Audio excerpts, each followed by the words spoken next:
Millets के बारे में गवर्नमेंट ऑफ इंडिया से निर्देश आए थे कि 2023 को यूनाइटेड नेशंस ने वर्ल्ड मिलेट्स ईयर मनाने के लिए कहा है।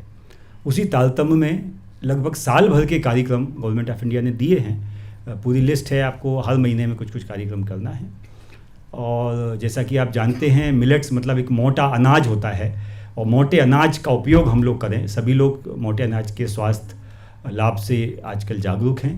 क्यों ये इंटरनेशनल मिलेट ईयर्स कैसे हुआ उसके बारे में थोड़े बताना चाहूँगी। दरअसल इन 2018 इंडिया में नेशनल मिलेट्स ईयर का पालन किया गया। ये देखते हुए कि हमारे पास क्लाइमेट रेजिलियंस के लिए क्या क्रॉप हो सकते हैं, उसके जो हेल्थ बेनिफिट्स से लोग भूलते जा रहे हैं। और ज़्यादातर लोग आजकल, जैसे हम लोग बहुत सारे वर्किंग क्लास हैं और लोग खेती नहीं करना चाहते, उसके साथ पानी की कमी हो रही है, अर्बनाइजेशन बहुत बढ़ रही है।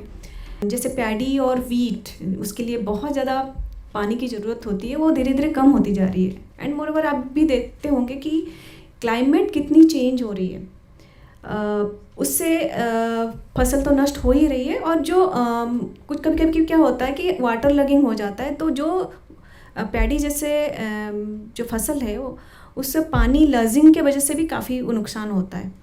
तो उसके लिए जो एक रेजिलिएंट क्रॉप के तौर पे उसकी जस्ट हम उसको कैसे रिप्लेस करें मिलेट की, इसलिए मिलेट से ज़्यादा संबंधित रोज़गार प्रकट करने की इसलिए गवर्नमेंट ऑफ इंडिया ने उसका प्रस्ताव रखा। और इंटरनेशनल यूएन को भी ये दिया गया, प्रस्ताव दिया गया कि ये इंटरनेशनल मिलेट ईयर्स मनाया जाए, ताकि ये देखते हुए कि पूरे वर्ल्ड में कितनी हेल्थ प्रॉब्लम्स हो रही है, जो लाइफस्टाइल डिजीजेस हैं कैसे हो रहे हैं।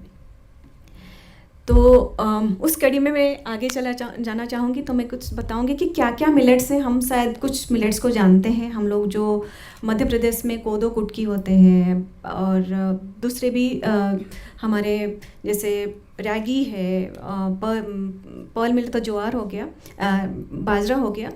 बहुत सारे कॉलोकियल लैंग्वेज में उसे क्या कहते हैं, बहुत सारे यहाँ पे मेरे ख्याल से बहुत सारे अलग अलग स्टेट से लोग होंगे, सबकी एक मिलेट को कहने की अलग अलग होगी, उसे दूसरे रूप में जानते होंगे। मैं बस इसके बारे में कुछ बताना चाहूँगी।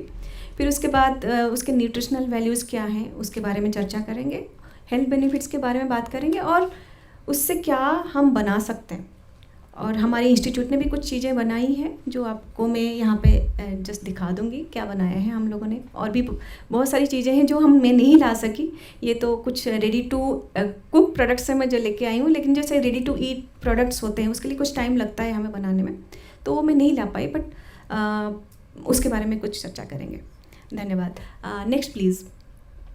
तो मिलेट्स को मोटा अनाज इसलिए वो कहलाता है क्योंकि वो रिफाइंड वे में नहीं खाया जाता, और वो राइस और वीट के कज़िन कह सकते हैं। What is a millet?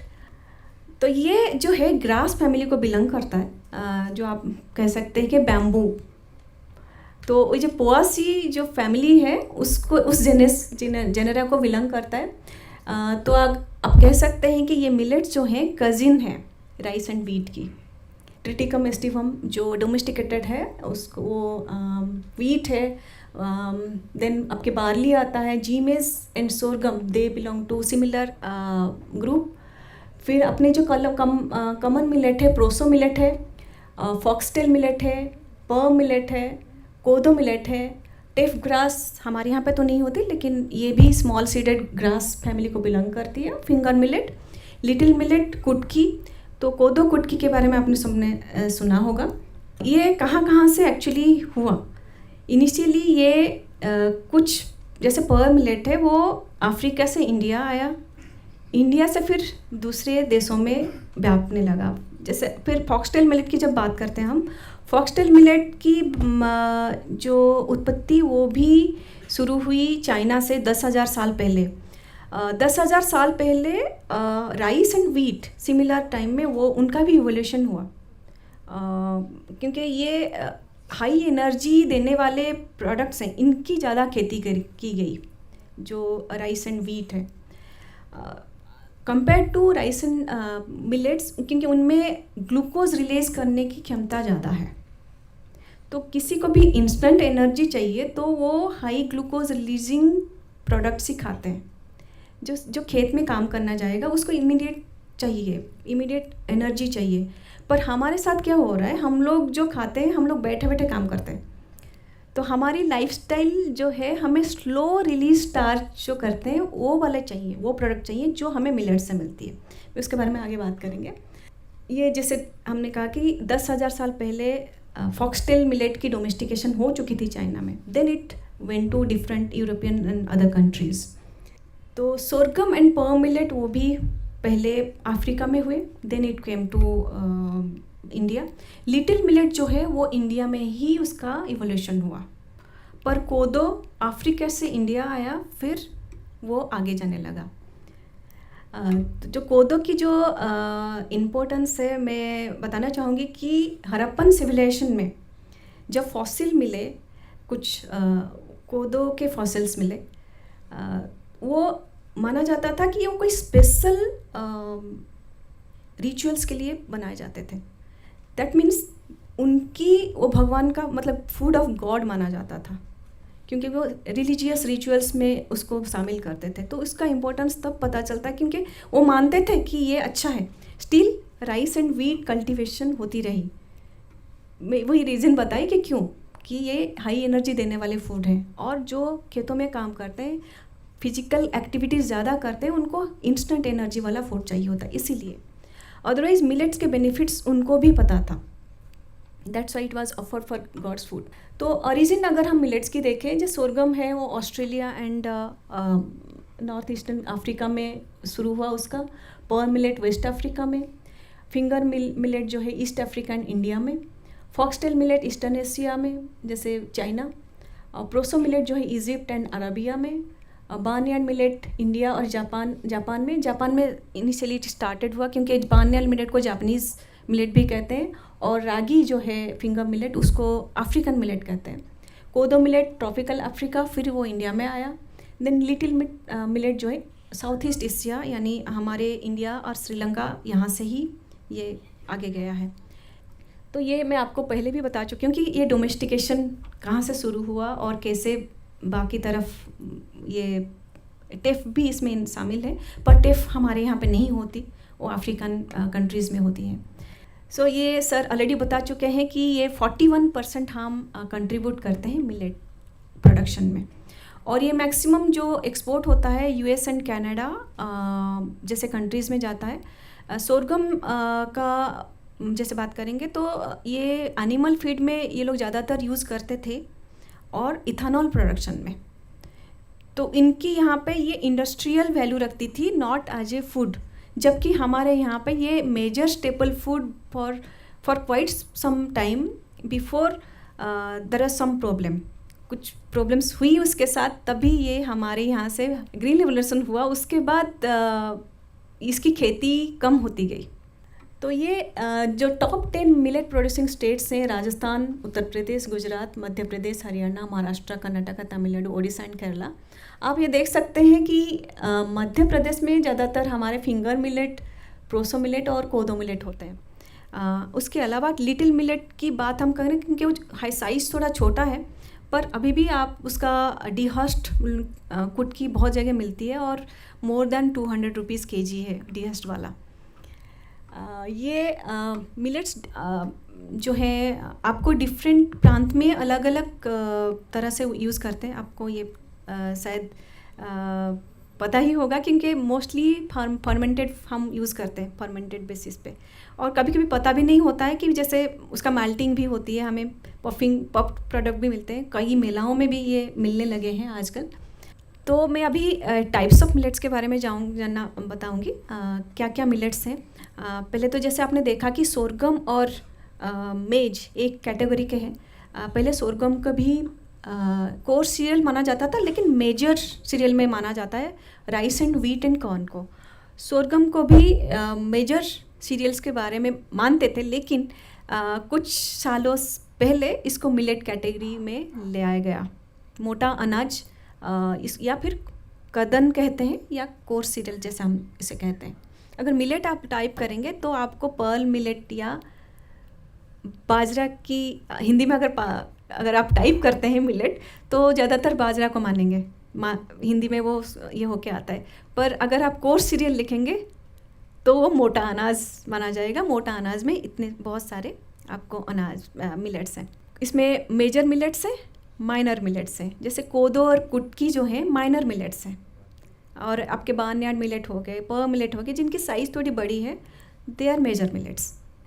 तो पहले तो हम जाएंगे सोरगम, जिसका साइंटिफिक नेम सोरगम बाइकलर है, जिससे हम हिंदी में ज्वारी या ज्वार के नाम जानते हैं, उड़िया में ज्वार, जोना, जोला, जोलम, जो इस टाइप के नाम से जाने जाते हैं।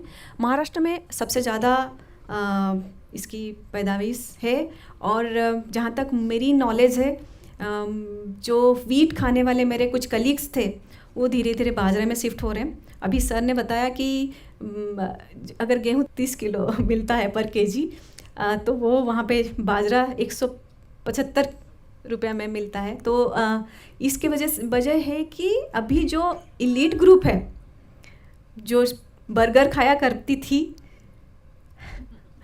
और बहुत सारे बीमारियों में परेशान है, अभी वो धीरे धीरे बाजरा में शिफ्ट हो रहे हैं। इसीलिए अभी rich instead of poor man's food it has become rich man's food. ये इसकी रीज़न यही है कि क्योंकि हम हेल्थ पे अपना ध्यान अभी रखने की कोशिश कर रहे हैं। तो ये जो बाजरा है बहुत सारे अलग अलग वैरायटीज़ में मिलती हैं। सारे जो हैं आपको डायरेक्ट आप खा नहीं सकते, क्योंकि उसमें टैनिन होता है, जिसमें आप बाद में बताऊंगी। तो सबको प्रसंस्करण की ज़रूरत होती है इसमें। तो नेक्स्ट इज पर्ल मिलेट, जिसे हम बाजरा के नाम से जानते हैं। उड़िया में बाजरा और तेलुगु में सज्जा, साजी, कानबू, इस टाइप के नाम से ये जाने जाते हैं। ज़्यादातर ये राजस्थान, गुजरात, महाराष्ट्र, उत्तर प्रदेश एंड हरियाणा में ज़्यादा ग्रो होती है इसकी। नेक्स्ट इज़ बार्नयार्ड मिलेट, जिसे जापानीज़ मिलेट भी कहते हैं। सांवा, हिंदी में सांवा कहते हैं। सांवा का चावल भी मिलता है, वो हम लोग शायद जो अभी नवरात्रि आएगी उसी की शायद खीर और खिचड़ी उसी का साथ खाएंगे। तेलुगु और कन्नड़ा में उडालू और बंगाली में श्यामा कहते हैं। तमिलनाडु, आंध्र प्रदेश, कर्नाटक, उत्तराखंड, इसमें ये होता है। एक और चीज़ मिलेट्स की है, ये ड्रॉट रेजिस्टेंट ही नहीं, ये हीट रेजिस्टेंट भी है। लेकिन कुछ ही मिलेट जो हैं वो कुछ कोल्ड क्लाइमेट में ग्रो कर सकते हैं, उसमें बार्नयार्ड मिलेट एक है। तो सारे मिलेट्स हर जगह इसीलिए आपको नहीं दिखे, क्योंकि हर जगह हर मिलेट नहीं ग्रो कर सकती, उसको पर्टिकुलर एनवायरनमेंट की ज़रूरत होती है। ज़्यादातर ये हीट रेजिस्टेंट होते हैं। फिर कोदो मिलेट, जिसको कोदो, कोदुआ भी कहते हैं, जिसकी मैं अभी बात कर रही थी, कोदो पॉइजनिंग की। ये मध्य प्रदेश की one of the major millets में माना जाता है। फिर लिटिल मिलेट, ये भी मध्य प्रदेश में भी काफ़ी, उड़ीसा, मध्य प्रदेश, गुजरात, महाराष्ट्र में होता है ये। इसको भी बहुत ज़्यादा पानी की ज़रूरत नहीं होती है। लगभग इन लोग ये मिलेट्स को ग्रो करने के लिए 300 to 350 mm रेनफॉल की ज़रूरत है। तो जहाँ पे आपकी कम रेनफॉल एरिया में ये सस्टेन कर सकते हैं। बहुत ज़्यादा पानी हो तो भी ठीक नहीं, कुछ वाटर लॉजिंग कुछ हद तक कर सकते हैं, लेकिन हर जगह नहीं। इसलिए हो सकता है कि ये जो हमारी मानसून फेड एरिया रहा तो वो ज़्यादातर सूट किया राइस एंड वीट के लिए। देन फिंगर मिलेट, जिसे रागी कहते हैं, और अफ्रीकन मिलेट भी कहते हैं इसे। तो रागी, नेगी, मारवा, इस टाइप के नाम से जाना जाता है। ये लगभग बहुत सारे, मतलब 25 स्टेट में ये उगाया जाता है रागी। और रागी के बहुत सारे बेनिफिट्स तो हैं, सबकी बेनिफिट्स हैं। रागी एक्चुअली बहुत सारे क्या कहते हैं ना, स्वीट डिश में भी बनती है। तो हमारे यहाँ पे एक पर्टिकुलर डिश है जो बहुत ही फेमस है, मुझे पता नहीं था कि वो रागी है, पर उसका लड्डू बनता है, वो फेमस है। पर्टिकुलर जियोग्राफिकल इंडिकेटर शायद मिले गए हैं। देन फॉक्सटेल मिलेट, जो काकुम और कांगू, तेनाई, काऊ, इस नाम से जाना जाता है। वो आंध्र प्रदेश, कर्नाटका, इस रीजन में ज़्यादातर ग्रो होती है। तो हमें मिलेट प्रोडक्शन की तरफ क्यों जाना चाहिए? अभी मैं कुछ बताइए आपको कि क्लाइमेट रेजिलिएंट क्रॉप्स हैं ये। ऊपर से ये हीट टॉलरेंट भी है। अभी की स्थिति जो है, जैसे क्लाइमेट अचानक चेंज हो रही है, बाकी सारे क्रॉप जब फेल्योर होते हैं, ये एटलीस्ट आपको कुछ ना कुछ देंगे। और इनपुट्स इनमें बहुत कम ज़रूरत होती है, फर्टिलाइज़र की हो या पानी की हो। जैसे राइस में 1400 mm वाटर की ज़रूरत होती है, जबकि इसको 300 to 350 mm की पानी की ज़रूरत होती है। ऊपर से ये वीट के साथ भी ग्रो कर लेते हैं, इन्हें कोई प्रॉब्लम नहीं होती। ये सुपरसीड वीड्स इनके ऊपर सुपरसीड नहीं कर सकते हैं। तो ये इसी वजह से भारत सरकार जो है चाहती है कि मिलेट ग्रो करें लोग। तो कुछ ही दिन पहले, बस एक हफ्ते पहले किसी से मेरी बात हो रही थी, वो फार्मर थे, बोल रहे थे कि पहले मैं 18 क्विंटल पर हेक्टर उगाता था, अभी नई पद्धति से मुझे 32 क्विंटल पर हेक्टर इसकी पैदावार मिल रही है।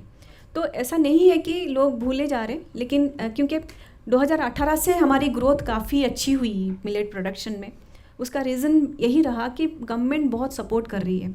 नॉट ओनली गवर्नमेंट सपोर्ट कर रही है, बहुत सारे फॉरेन जो कंपनीज़ हैं वो भी, भले ही इथानॉल प्रोडक्शन या फीड की वजह से ही उनकी इंटरेस्ट आया होगा, लेकिन वो भी मिलेट को यहाँ पे पॉपुलराइज करने में भी काफ़ी कुछ फाउंडेशंस की, जैसे धन फाउंडेशन है, उनकी काफ़ी उनमें रही। तो वो जैसे किसानों को मशीनरी या कुछ नई टेक्निकें बताते हैं, जिससे उनकी प्रोडक्शन भी अच्छी हो रही है और लॉसेस कम हो रही है। सबसे ज़्यादा प्रॉब्लम महाराष्ट्र और कुछ रीजन में फार्मर्स की यही प्रॉब्लम है कि क्रॉप फेल्योर। ये एक्चुअली ये एक उस दिशा में एक सफलता कह सकते हैं मिलेट को अगर लेंगे तो। अब इस देखा जाए तो अभी तो बताया कि हाई बहुत ज़्यादा प्राइस इसकी है, और इसकी हेल्थ बेनिफिट्स में ये है कि ये बहुत ज़्यादा फाइबर में है, इसमें फाइबर और कुछ मिलेट्स में प्रोटीन कंटेंट गेहूं से भी ज़्यादा है। तो इसलिए और प्रोटीन, नॉट ओनली प्रोटीन से प्रोटीन होने से काम नहीं चलेगा। प्रोटीन की जो क्वालिटी है, मतलब अमाइनो एसिड्स हैं हमारे पास, जैसे 18 एसेंशियल अमाइनो एसिड्स हैं, उसकी कुछ रेशियो में हमारे बॉडी में होने चाहिए। जब हम खिचड़ी खाने के लिए क्यों बोलते हैं, इसलिए कहते हैं कि राइस और जो दाल आप मिला के खाएंगे, मिला के पकाएंगे, वो जो आपको अमाइनो एसिड्स का जो मिलेगा 1:4 सिस्टीन एंड मिथियोनिन, वो आपको बॉडी के लिए चाहिए होता है।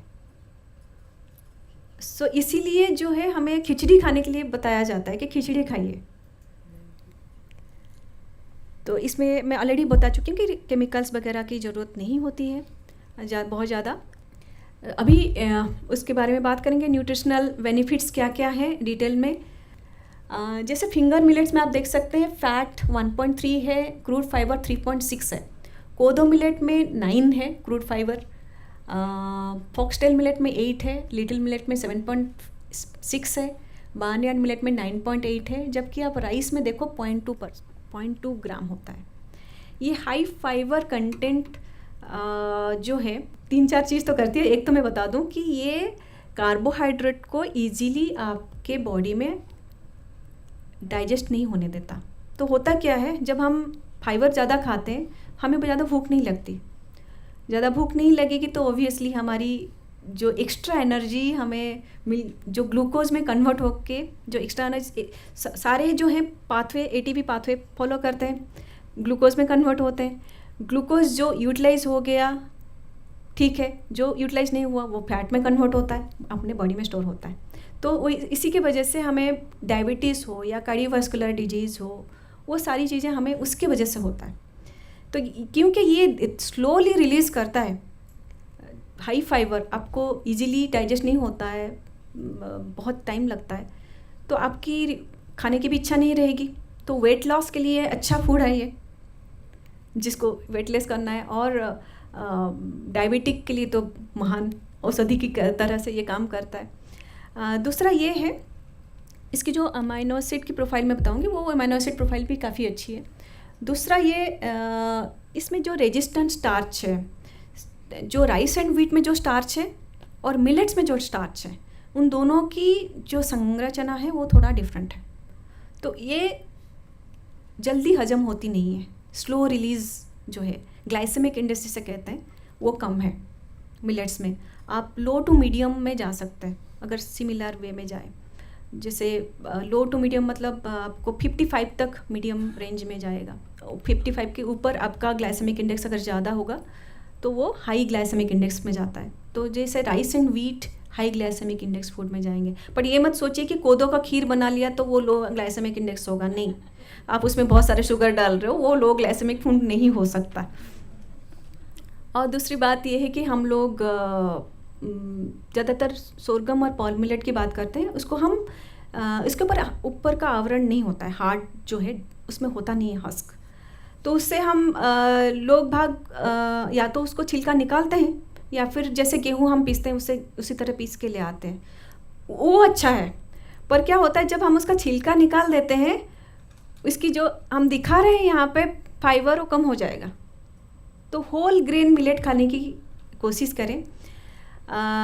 पर कुछ चीज़ों में जैसे कुटकी है, बान्यान मिलेट है और कोदो है, उसमें बहुत एक टफ आवरण है, उससे निकालना ज़रूरी होता है।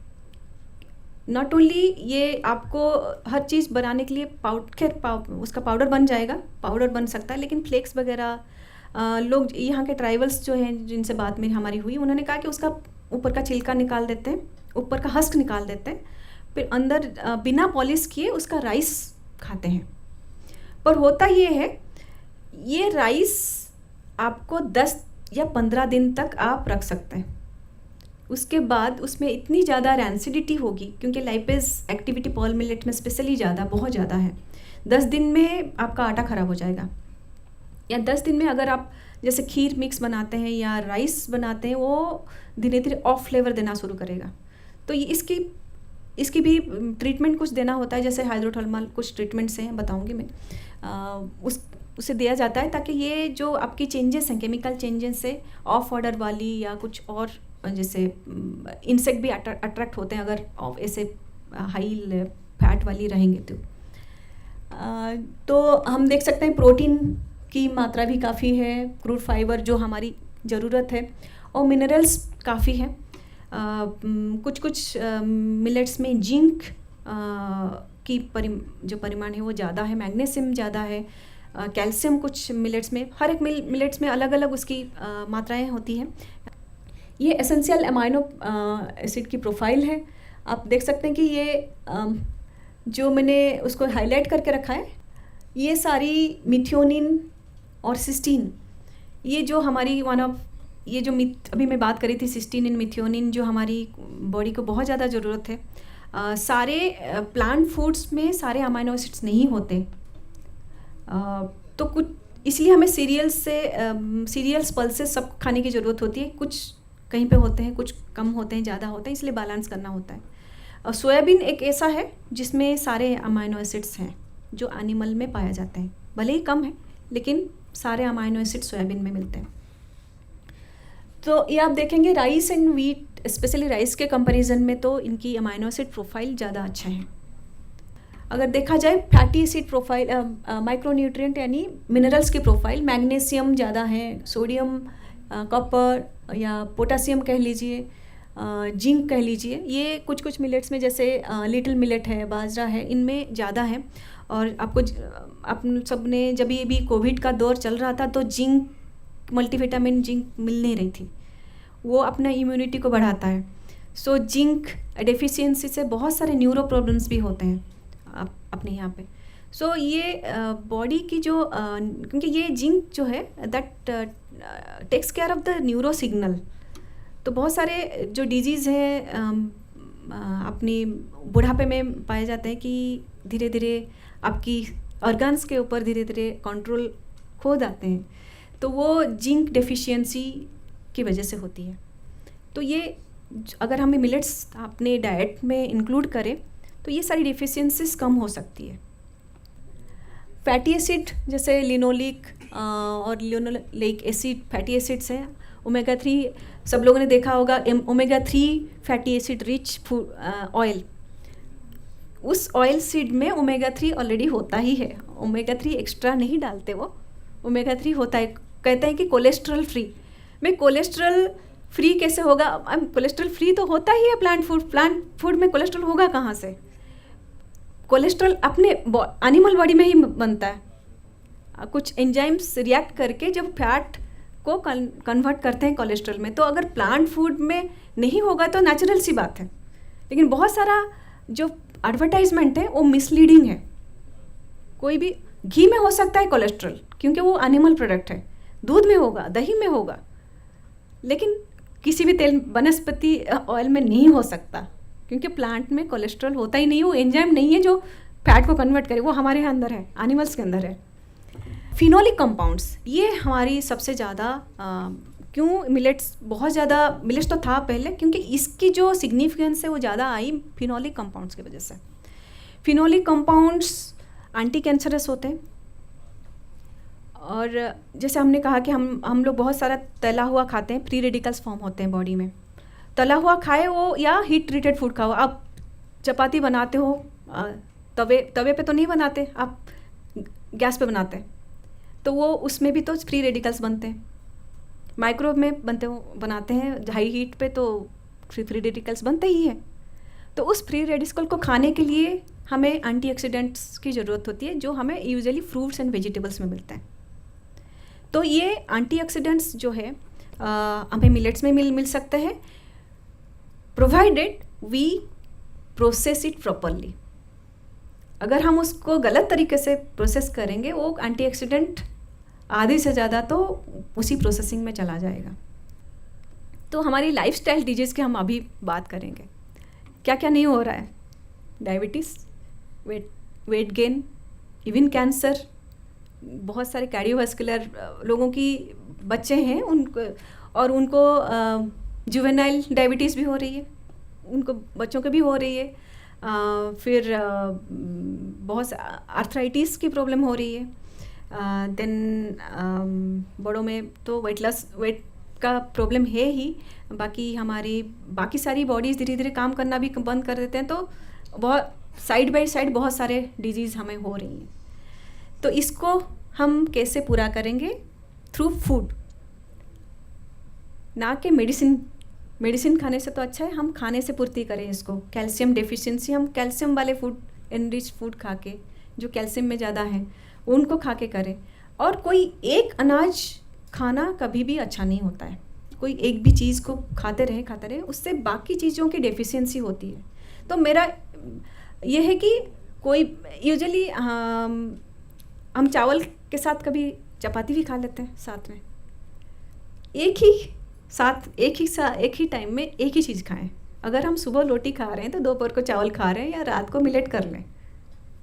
तो हमें सबकी जो अच्छी चीज़ें हैं वो हमें मिले। डाइट में थोड़ा बहुत हमें चेंज करना पड़ेगा। रोटी खाते रहें तो रोटी खाते रहें, इसलिए डॉक्टर्स जब डायबिटिक पेशेंट जाते हैं, डॉक्टर कहते हैं कि आप रोटी खा रहे हो तो चावल खाओ या मिलेट खाओ। मिलेट खा रहे हैं तो मिलेट हालांकि अभी तक मिलेट के बारे में कोई कुछ कहा नहीं, पर राइस खाने वालों को कहते हैं आप रोटी खाओ। इस तरह से डाइट की परिवर्तन की ज़रूरत है। तो ये हमारी क्या क्या हेल्थ बेनिफिट्स देते हैं। हाई पॉलीफिनोल्स, तो ये एंटी कैंसर है, एंटी कैंसरस तो है ही, एंटी डायबिटिक, कुछ एंजाइम्स को ये प्रिवेंट करता है ओवर रिएक्ट करने में। एंटी एजिंग ऑब्वियसली, पॉलीफिनोल्स आपको यंग रखता है। देन आपकी सारी जो फंक्शंस है, किडनी हो या हार्ट हो, वो नॉर्मल फंक्शन करते हैं। Next is dietary fibre. Dietary fibre नहीं कहूँगी, हाई फाइबर कहूँगी। हाई फाइबर में दो चीज़ें हैं, सॉल्युबल फाइबर, इनसॉल्युबल फाइबर। जो सॉल्युबल फाइबर है वो है डाइटरी फाइबर, ये फ्री रेडिकल्स को ख़त्म करता है, पॉलीफिनोल्स। तो इसलिए फ्री यूजुअली कैंसर उसी से होता है ना, आपकी मेटाबॉलिज्म में चेंज होने के बाद उसकी कैंसरस ग्रोथ तो इसी से होगी, अबनॉर्मल ग्रोथ से। तो जब सेल आपकी डिवीजन होने लगेगा किसी फ्री रेडिकल के वजह से, ये उसको रोकता है, तभी ये एंटी कैंसरस, तभी ये होगा। हाई फाइबर इसलिए कह रही हूँ कि कुछ तो जो फाइबर है अपने यहाँ पे डाइजेस्ट नहीं होता, तो गिव से फीलिंग। और कुछ जो सॉल्युबल फाइबर है वो आपकी डाइटरी फाइबर हो गई, वो गट बैक्टीरिया जो है उसको प्रोबायोटिक या प्रीबायोटिक या प्रोबायोटिक की तरफ यूज़ कर सकते हैं। हम उसको पचा नहीं सकते, पर वो बैक्टीरिया उसको पचा सकता है। तो बैक्टीरिया की ग्रोथ के लिए जो गुड बैक्टीरिया है हमारे स्टमक में, जो हमारी डाइजेशन को के लिए यूज़ करते हैं, जो अच्छे बेनिफिशियल बैक्टीरिया, उनकी ग्रोथ के लिए इसकी ज़रूरत होती है। तो हमें कुछ इससे फाइबर वाले फूड खाने चाहिए ताकि हमारी डाइजेस्टिव सिस्टम ठीक रहे। और सारा रोग जो है अपने पेट से ही होता है, अगर देखा जाए तो सब यहाँ से यहाँ तक में सब शुरू ही होता है आपकी डिफरेंट ऑर्गन में पहुँचने के लिए। High fibre not only weight loss की वजह बन सकता है, बट ऑल्सो हमारी गट की एनवायरनमेंट को ठीक रखने के लिए और हमारे स्वास्थ्य को ठीक रखने के लिए ठीक है ये।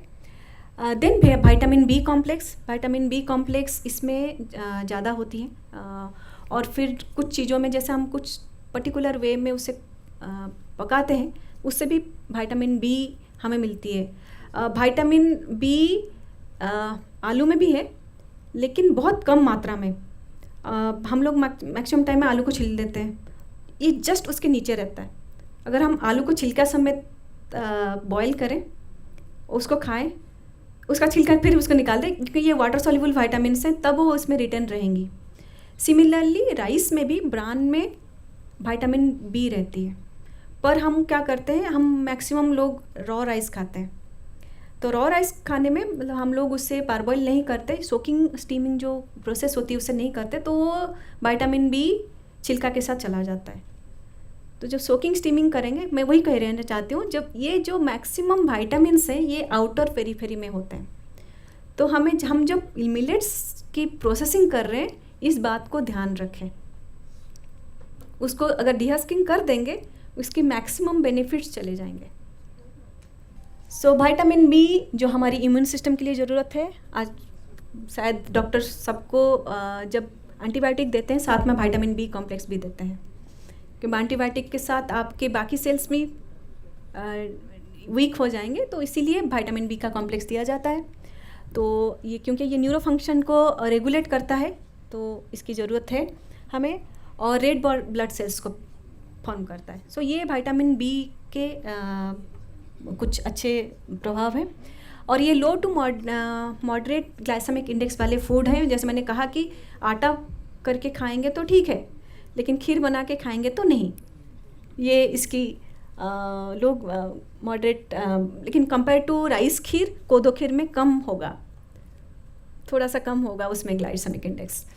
हाई मिनरल्स है। बहुत सारे लोग इससे क्यों खा रहे हैं, क्योंकि कुछ लोगों को ग्लूटेन इंटॉलरेंस है। ग्लूटेन एक प्रोटीन है जो ज़्यादातर इसमें मिलता है, व्हीट में, कुछ हद तक मक्के में है, ज़्यादा नहीं, थोड़ा है। सो ये कुछ जो है, ये ग्लूटेन जैकेट जो अंदर की जो सेलिया है उसमें चिपक जाता है। तो ये ग्लूटेनिन एंड ग्लाइडिन जो दो उसके ग्लूटेन के दो प्रोटीन फ्रैक्शंस हैं, वो हमारी कुछ जिनको ग्लूटेन इंटॉलरेंस है उनको ब्लोटिंग होगी, पेट में दर्द होगा, डाइजेशन प्रॉपर नहीं होगी, और फिर सेलियाक डिजीज़ में कन्वर्ट होगा। वो फिर हो सकता है कि आपको ऑपरेशन कराना पड़े, इस तरह से जा सकता है एट द वर्स्ट केस। तो ये क्योंकि ग्लूटेन फ्री है, और ग्लूटेन क्या होता है, नेटवर्क बनाता है। तो आपकी जो चपाती इतनी अच्छी फूलती है वो उसकी वजह से है। और बहुत सारे लोगों को ये हमारे चिपके हुए अनाज, जो मोटा अनाज है, उस बहुत ज़्यादा फूलती नहीं है, उसमें ग्लूटेन है नहीं, इसीलिए वो पसंद नहीं करते। लेकिन इससे बन सकती है भाकरी। हम लोगों ने भी फुलाया, हालांकि व्हीट जैसे नहीं फूला, लेकिन फूला। इसका हम लोगों ने तो देखा कि अगर आप 85 डिग्री सेंटीग्रेड टेम्परेचर पे उसको थोड़ा सा जो आटे को गूंद ले, उसको पकाएं तो फूलेगा ज़रूर। थोड़ी देर के लिए रखें और ज़रूर फूलेगा, इतना बहुत नहीं, लेकिन उसमें फूलेगा क्योंकि वो जिलेटिनेशन हो जाता है। फिर हमारी जिंक और मैग्नीशियम के बारे में मैं बता चुकी हूँ। स्किन केयर, वुंड और हीलिंग के लिए यूज़ होता, ये ज़्यादातर ये है। और मैग्नीशियम की वन ऑफ द बेस्ट ये है पर मिलेट। तो ये हमारी जो है, आपको इसकी हेल्थ बेनिफिट्स के हम बारे में मैं बता चुकी हूँ। तो क्या कैसे पकाएंगे वो आपके ऊपर निर्भर है। इंडिविजुअल मिलेट्स के ऊपर अगर जाए, हर मिलेट में आपने देखा होगा कुछ कमी है, कहीं पे कुछ ज़्यादा है, कहीं पे कुछ कम है। तो सोरगम खाने से क्या होता है, ये सोल्यूबल फाइबर ज़्यादा है, तो इसमें कैल्शियम भी ज़्यादा है, तो बोन हेल्थ के लिए अच्छा है। और मूड एलिवेटिंग है, कुछ हार्मोन्स हैं, प्लांट हार्मोन्स जो कि मूड एलिवेटिंग है। और डायबिटिक पीपल के लिए तो रिकमेंडेड है, apart from those are suffering from gluten intolerance. ये हमारी फोलेट जैसे कहते हैं, फोलेट महिलाओं को काफ़ी ज़रूरत होती है, स्पेशली प्रेग्नेंट वुमन, तो उनको ये देना चाहिए क्योंकि विटामिन बी कॉम्प्लेक्स इसके लिए ज़रूरत होती है अपनी। सो ये विटामिन B3, फोलेट, ये सारी, और एनर्जी 328, पर एनर्जी हमें ज़्यादा मिलेगी कहाँ से? गेहूँ से। पर हमें एनर्जी तब ज़्यादा नहीं चाहिए जिनको, तो ये हमारे लिए बहुत अच्छा है। पर मिलेट बाजरा ये थोड़ा ज़्यादा रफ़ है कंपेयर टू सोरगम है। सोरगम की रोटी काफ़ी जो भाकरी है फूल जाती है, ये थोड़ा कम है इसमें क्योंकि फाइबर ज़्यादा है इसमें। पर इसकी जो फैटी एसिड है उसकी प्रोफाइल बहुत अच्छी है। फैटी एसिड की प्रोफाइल मतलब ओमेगा 3 फैटी एसिड रिच है ये। तो ये पर मिलेट बाजरा इसलिए कहते हैं कि ये एनर्जी बहुत अच्छा देता है ना, तो विंटर में खाने के लिए कहते हैं, नॉट इन समर। समर में ये बहुत ज़्यादा हीट आपको देगा, तो इसलिए पर इसको तरीका है, आप फर्मेंट करके बना सकते हैं। रोटी मत खाइए, उसका फर्मेंट करके इडली डोसा बना के खा सकते हैं। फिंगर मिलेट रागी, ये ट्राइबल फूड ये लोग करते हैं, क्या करते हैं, रात भर उसको फर्मेंट कर देते हैं, फिर बना के खाते हैं उस दही के साथ। ये गर्मी में खाया जाता है और ये बॉडी को कूल करता है। इसकी कूलिंग प्रॉपर्टीज है, क्योंकि सारे मिलेट्स के अलग अलग प्रॉपर्टीज हैं। कुछ मिलेट आप खाएंगे समर में, कुछ खाएंगे विंटर में, हर एक की अलग अलग क्योंकि प्रकृति है। तो ये जैसे कहा कि bone health, skin, hair health, muscle को भी ये देता है अच्छा ये, और ऊपर से इसकी कूलिंग इफेक्ट है। समर में आप इसका जैसे पन्ना टाइप का बना के वो खाते हैं दही के साथ मिला के, फर्मेंट कर देते हैं एक रात पहले कुक करके, देन सुबह उसके साथ दही मिलाया, खा लिया। बार्नियर मिलेट या सांवा, ये भी बहुत हाई फाइबर, उसमें फाइबर अच्छा है और इसमें बहुत सारे प्रोडक्ट्स भी बने हैं। उत्तराखंड इस एरिया में ज़्यादातर ग्रो होती है, थोड़ा सा उसको कोल्ड क्लाइमेट ये टॉलरेंट है इसके वजह से। तो हम इसमें बहुत कुछ बना सकते हैं। बार्नयार्ड मिलेट में तो बहुत सारी मिलेट रिसर्च इंस्टीट्यूट से, बहुत सारे साउथ इंडिया की बहुत सारे एग्रीकल्चर यूनिवर्सिटी से उन्होंने बहुत सारी चीज़ें बनाई हैं। कुछ तो मैं आपको दिखाऊंगी कि क्या क्या प्रोडक्ट बन के मार्केट में बिक रहा है। यहाँ पे हमारे नॉर्थ इंडिया में बहुत ज़्यादा नहीं है आपके मिलेट के प्रोडक्ट्स, अभी कुछ आने लगे हैं, बट साउथ इंडिया में आप देखेंगे बहुत सारे प्रोडक्ट्स मिलते हैं इसके। महाराष्ट्र रीजन एंड कर्नाटका, चाहे हैदराबाद, उस रीजन में बहुत सारे प्रोडक्ट्स मिलते हैं। फॉक्सटेल मिलेट जैसे नर्वस सिस्टम, उसके भी विटामिन बी की कॉम्प्लेक्स ज़्यादा है और फैटी एसिड प्रोफाइल भी अच्छी है, जिससे कार्डियक जो हेल्थ है वो अच्छा रहता है। क्योंकि हाई इन कैल्शियम और दूसरे मिनरल्स हैं, तो ये this is a good substitute for your wheat.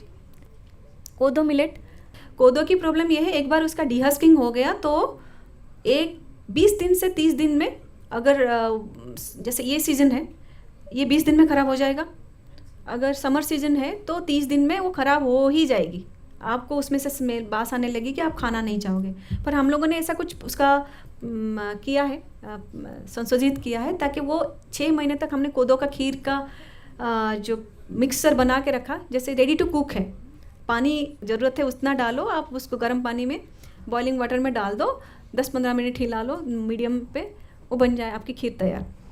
कोदो की खीर अब गर्म पानी में, उबले हुए पानी में उसका जैसे 1:4-5 टाइम्स है, उसको वो कंटेंट को सब कुछ उसमें है, काशू है, सब कुछ मिला हुआ है, बस आप उसको डालो 10-15 मिनट मीडियम पे, मीडियम टू लो में, हाँ रेडी टू कुक है, तो वो आप बन जाएगी खीर आपकी। तो इसमें चपाती वगैरह ये ज़्यादातर ट्राइबल्स उसको राइस के हिसाब से खाते हैं, जैसे हम लोग चावल खाते हैं वो कोदो राइस खाते हैं। लिटिल मिलेट यहाँ का ही है और ये बहुत ही ज़्यादा, इसमें विटामिन बी, मैग्नीशियम और उसकी जो फाइबर है वो भी बहुत, उसमें बहुत ज़्यादा पॉलीफिनॉल्स हैं कुटकी में, तो उसकी डिहस्किंग करना ज़रूरी है, नहीं तो वो दांत में आएगा। अगर आप सच मुझसे सीरियसली पूछो कि अगर बिना डिहस करके खा सकते हैं क्या। मेरी ये सलाह रहेगी अगर आप उसका आटा बना के खाते हैं तो कर सकते हैं, लेकिन अगर आप जैसे आप कहेंगे फ्लेक्स बनाना है तो उसको डिहस करके बनाएं। नहीं तो हमने खुद देखा कि वो फ्लेक्स जो है ज़्यादातर उसका जो अंदर का जो स्टार्च है वो फ्लेकिंग के टाइम में निकल जाता है। उसे प्रोसेस करके खाइए, डेफिनेटली अच्छा रहेगा। पॉपिंग प्रोडक्ट आप तो खाते ही होंगे, पॉपकॉर्न जैसे मिलता है आजकल, वो भोपाल हाट में भी मिलने लगा है, वो मिलेट की फ्लेक्स और पॉप्ड प्रोडक्ट्स। तो मैं ये कह रही थी कि इसमें बहुत सारे अच्छे गुण हैं, हम सब में बहुत अच्छे गुण होते हैं और बुरे गुण भी होते हैं। एवरीथिंग इज़ ग्रे, सो इसके भी कुछ ग्रे एरियाज़ हैं। वो क्या है आप समझ के खाएं तो ज़्यादा अच्छा रहेगा। तो इस पे टैनिन होते हैं। टैनिन क्यों होते हैं? हर एक की अपनी अपनी डिफेंस सिस्टम है, प्लांट की भी अपनी डिफेंस सिस्टम है। तो उन्होंने ऐसा कुछ केमिकल्स वो प्रोड्यूस करते हैं so that it doesn't easily gets invaded by insects and pest. वो केमिकल्स जैसे लेक्टिन्स हो गया, टैनिन हो गया, ये जो इंसेक्ट को रिपेलेंट करेंगे वो हमारी बॉडी में जाएंगे तो भी तो कुछ करेंगे। सो ये टैनिन क्या करता है, ये प्रोटीन के साथ कॉम्प्लेक्स बनाता है, और प्रोटीन के साथ कॉम्प्लेक्स बनेगा तो आपके जो प्रोटीन आपने खाया वो प्रोटीन तो आपके बॉडी में ऑब्जर्व हुआ ही नहीं, चाहे आप कितना भी खा लो। तो इसलिए उस टैनिन को रिमूव करने की ज़रूरत है बिफोर ईटिंग। वो बहुत सारी तरीके से उसका रिमूवल हो सकता है, मैं बताऊंगी। फाइटिक एसिड है, फाइटिक एसिड मिनरल को बाइंड करता है। हम कहते हैं कि दिस इज़ मिनरल रिच, पर वैसे आटा बना के खा लिया हमने, पर मिनरल गया कहाँ बॉडी में? वो तो फाइटिक एसिड ने उसको पकड़ लिया, तो हमारी बॉडी में ऑब्जर्व ही नहीं होगा। फिर बाद में देखेंगे आधे से ज़्यादा लोग माल नरिश्ड हैं, माल न्यूट्रिएंट है। अगर मिनरल्स नहीं जाएंगे बॉडी में, हमारी बॉडी की फंक्शन भी ठीक से नहीं होगी। सो बाकी सारी चीज़ें खाने के बावजूद भी अगर हमारी बॉडी फंक्शन सही नहीं होता है, then there is no use of taking that. फिर ऑक्ज़ैलेट्स हैं। ऑक्ज़ैलेट्स आपने देखा होगा, अरबी वगैरह में होता है ऑक्ज़ैलेट्स, पाइनएप्पल में भी होता है ऑक्ज़ैलेट्स। तो वो भी ऐसा कुछ चीज़ों को बाइंड करके रखती है, वो भी हमारे कैल्शियम को ऑब्जर्व होने नहीं देती, क्योंकि वो कैल्शियम के साथ बॉन्ड फॉर्म करता है। और कैल्शियम अगर बॉडी में नहीं होगा तो ऑब्वियसली हमारी बोन की स्ट्रेंथ भी नहीं अच्छी होगी। एंजाइम इनहिबिटर्स जैसे ट्रिप्सिन इनहिबिटर्स, और ट्रिप्सिन इनहिबिटर्स सिर्फ मिलेट्स में नहीं होते हैं। अगर आपको पता है कि ये उड़द दाल में भी होता है, चने के दाल में भी होता है। तो हम इसलिए तो ग्रेन्स को प्रेशर कुक करके या ऐसे बॉईल करके, थोड़ी सोक करके बॉईल करके खाते हैं।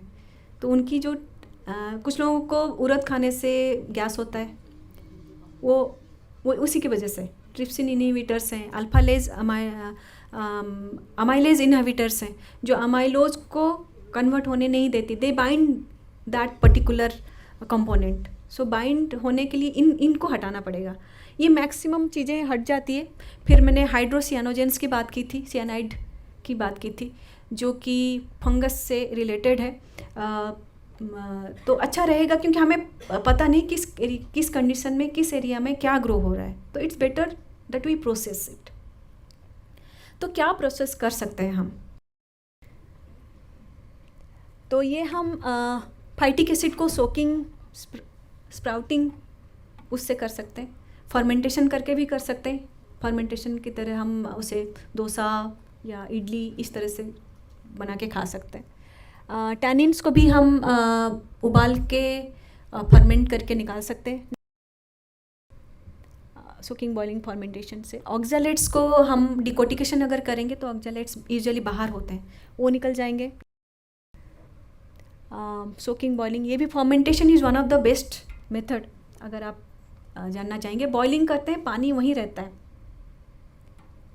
तो उसको फेंकना चाहिए। Next, soaking, sprouting, boiling and fermentation. और हाइड्रोसियानोजेंस को हम यूजुअली ऊपर ही होता है वो हाइड्रोसियानोजेंस, तो डिकोटिकेशन हम करते ही हैं।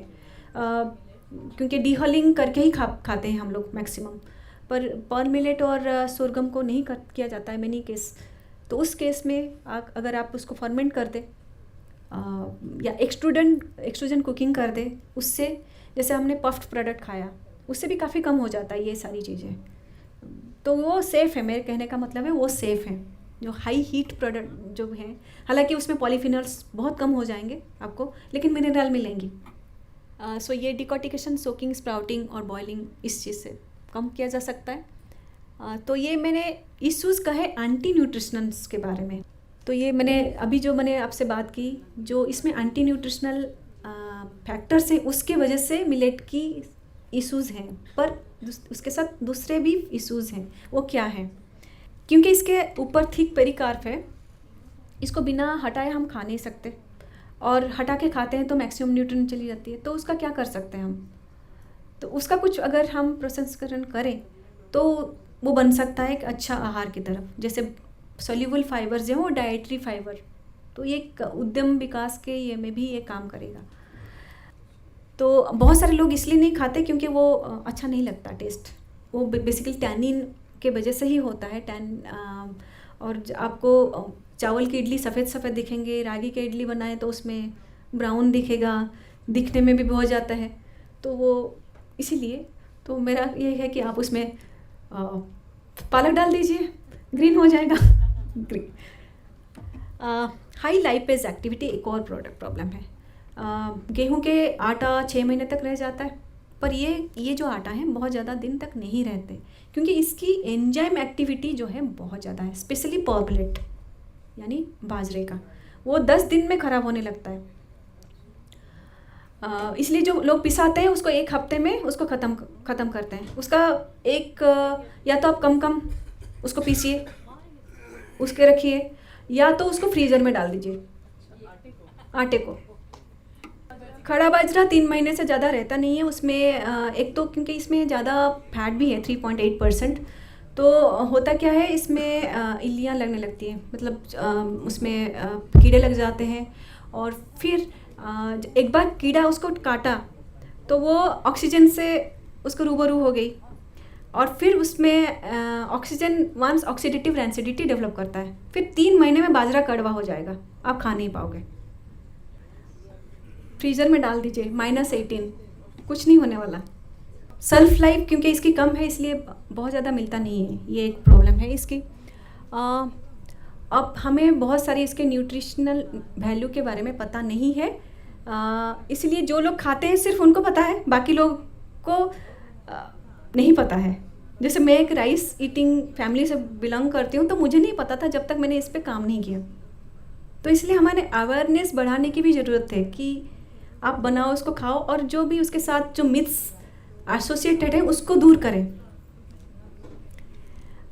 और दूसरा ये है कि छोटे साइज होने के कारण हमारी ज़्यादातर जो मशीनें हैं, जैसे राइस की मशीन ज़्यादातर जापान से बनी हुई आई, फिर इसको यहाँ अडॉप्ट किया गया।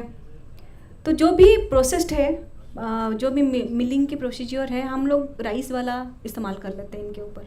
उनके लिए सुइटेबल जो मशीनरी है वो रेडीली अवेलेबल नहीं है, पर हमारी इंस्टीट्यूट भी काम कर रही है, वो बहुत सारे इंस्टीट्यूट्स काम कर रहे हैं उसके लिए, पर्टिकुलर इक्विपमेंट बनाने के लिए। कुछ तो हमारे यहाँ पे ही बनी है, उसकी कोदो मल्टी मिलेट थ्रेसिंग मशीन बनी है, मल्टी मिलेट मिलिंग जो उसके डिहस्किंग मशीन बनी है, फ्लेकिंग मशीन भी बनी है। बहुत सारी मशीनें हमने भी बना रखा है सिर्फ उसी को करने के लिए, उसी अनाज को प्रसंस्करण करने के लिए। जैसे मिनिमम है पर्ल मिलेट का, बाकी जैसे कोदो है, कुटकी है, आप उसका अगर डिहस्क नहीं करोगे वो सालों साल चल जाएगा। लेकिन हाँ, एक थोड़ा सा ब्रोकन हुआ तो कहानी ख़त्म। तो हम क्या क्या कर सकते हैं इसके एंटी न्यूट्रिशनल प्रॉपर्टीज़ को निकालने के लिए, जैसे या सेल्फ लाइफ को बढ़ाने के लिए। एंटी न्यूट्रिशनल प्रॉपर्टीज़ कैसे ख़त्म करते हैं मैंने पिछली स्लाइड्स में बताया, और सेल्फ लाइफ कैसे बढ़ा सकते हैं। बहुत सारी हीट थर्मल प्रोसेसिंग है, जैसे पारबॉइलिंग हो गया, माइक्रोवेव हीटिंग हो गया, जैसे मैंने कहा कि पपिंग कर लिया या पफिंग कर लिया, जैसे एक्सट्रूडेड कुकिंग हो गया।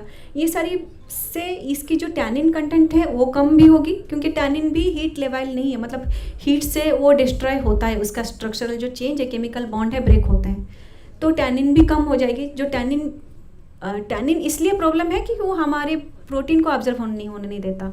और उसका टेस्ट, अगर टेस्ट कंप्रोमाइज़ कर सकते हैं तो प्रोटीन वाला जो चीज़ है वो हमें ज़्यादा ध्यान रखनी चाहिए, क्योंकि हमारी प्रोटीन की तो ज़रूरत है हमारी बॉडी के लिए।